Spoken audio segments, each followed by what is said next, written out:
Welcome to really the first of these daily vlogs that I'm going to be doing.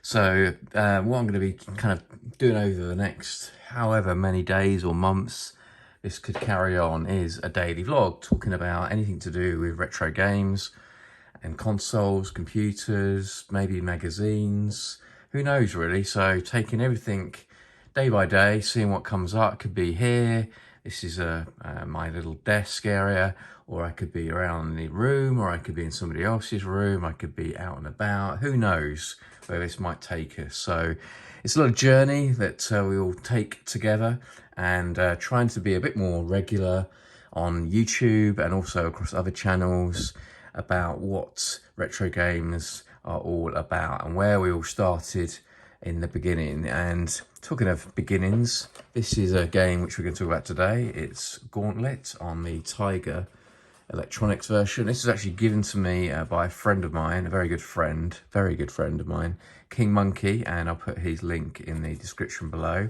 And it was given to me by King Monkey Darren, must be about 8 years ago, maybe something like that, maybe like 2015, and it was bought at an event, and it was bought, I believe, at Blackpool. It's not in Japan where this was distributed and sold, but in Blackpool at Play Expo Blackpool. In fact, Play Expo Blackpool is on this year again, and give them a little plug. So if you look in the description below there, I'll put a link to Play Blackpool, and that's in October, and we will be there. So if you get a chance to either come over to the UK, or if you're in the UK, then check that out.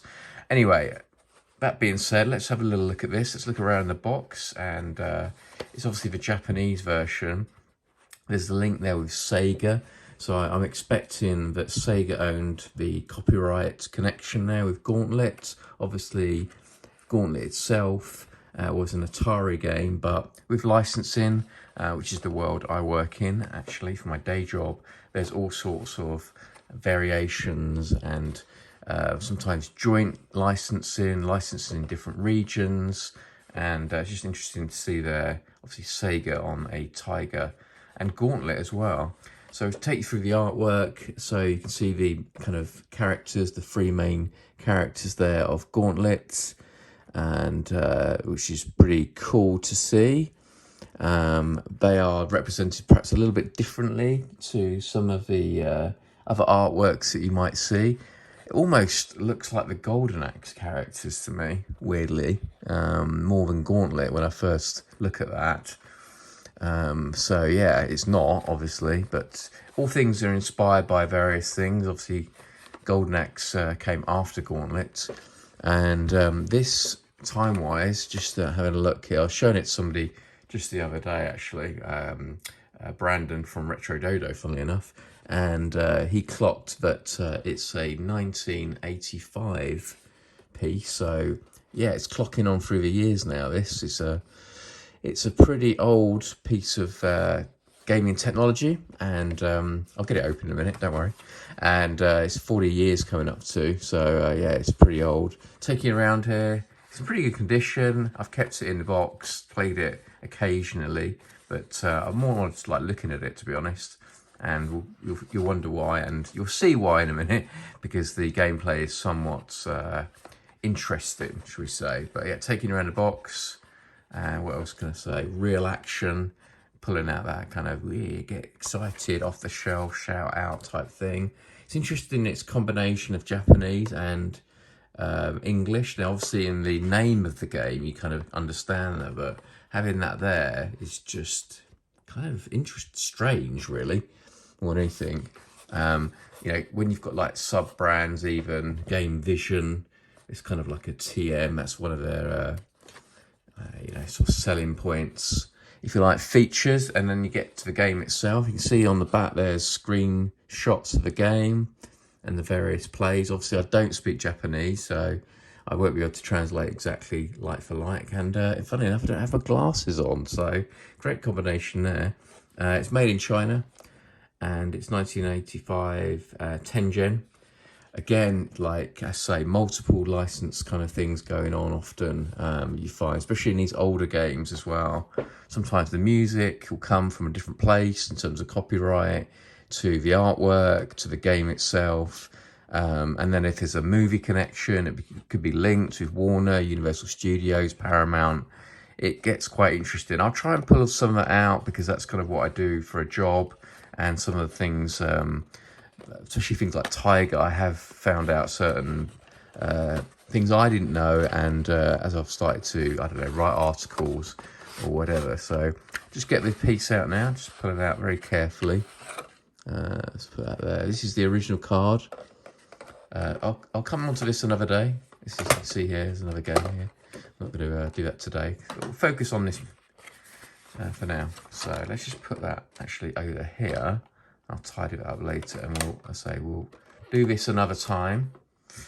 You've probably spotted what that is if you're into certain electronic games from a certain era. Must admit it's been a while since I got that out. So there's the instructions, pretty good condition actually, I have to say.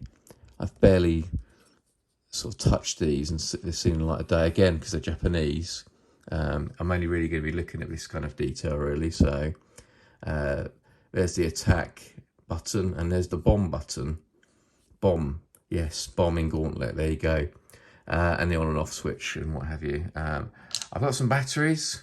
Let's just hope it works. If it doesn't, we'll do that another day, but we'll find out, because these are the only batteries I've got, weirdly, at the moment. I've just, because I'm recharging my other ones. Anyway, let's put it out.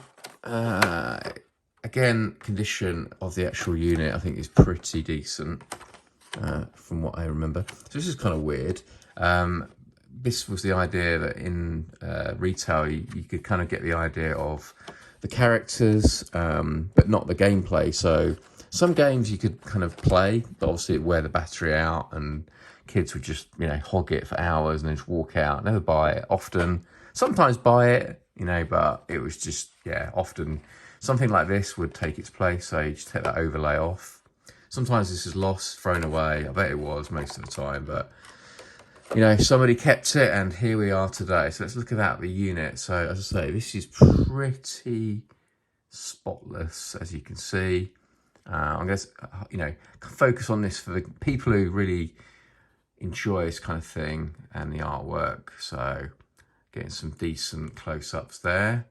Again, you can see the artwork from the front to the back. Characters vary a little bit, so it's like a different person almost. I'll just show you that comparison. You get these, you can never get it spot. I mean, it's obviously cardboard to like a sticker, so you're going to see some variation, but yeah, there is quite a big difference between the characters there, which is kind of fun to see. I always like spotting these little things. And then, you know, the actual sides and that are pretty straightforward, nothing really to say about those. There's the battery back, which I'm going to take off now. Speaker, obviously, quite a big part of the speaker, really. And there's the serial number, things like that. And then you can see the date, 1985, again. So, made in China. And let's just get the old batteries in. Right, fingers crossed we can do this. Like I say, this video could end very quickly, first one, if these batteries don't rock out. So let's just, I've got the right way around. Yes, I have. Pray to the battery gods, and that I don't kill the machine as well. And have we got power? Oh, we have. Is it low power? Oh, I think I can see something going on. And yeah, what's going on? Oh, yeah. Yes, we have got some movement. So, oh, here we go. This is the bit where I have no idea what I'm doing. Do you? Nope. So we're going to play it for a bit, but don't get too excited, because I don't know what I'm doing. Because it's a Tiger game, and I'm sort of going around this maze, and it's a maze of many things, because I just don't really know where to go, what to do. So I'm going to attack mainly. think that's probably the best thing, isn't it? Just move up there. Oh, you actually seeing what's going on? Let me just hold it a bit closer. Yeah, I'm glad you're seeing what's going on. You get some sound effects, which is cool. So these daily vlogs will experiment, find out what to do as we go. This is a good start. I thought I'd do a challenging one because Tiger games really just are mega challenging. But I like the look of this thing as well. You can't pause it. And it is a stunning looking piece if you like that kind of retro vibe. And this is not a reissue, obviously. This is original from 1985. But yeah, I think for me, often these games, less about the gameplay, just more about the kind of nostalgia and the look. Because, yeah, clearly you can see I don't really know what I'm doing. And these batteries aren't great. I think this one's worn down a bit. So there's a little bit of gameplay going on here, but it's few and far between. So this is the first daily vlog. Who knows what I might do tomorrow. I might pull out a magazine or something, or a book. Maybe get a comparison one-to-one of something. Let me know though if you want to see anything in particular. It's quite a bit here around my my game space, and also visiting things. Might go to a shop tomorrow. Who knows? Who knows what the day will bring? But thanks for watching today. This is the very first one, and I'll just put that down there to squeak away, and I will see you on the next one. Thanks very much.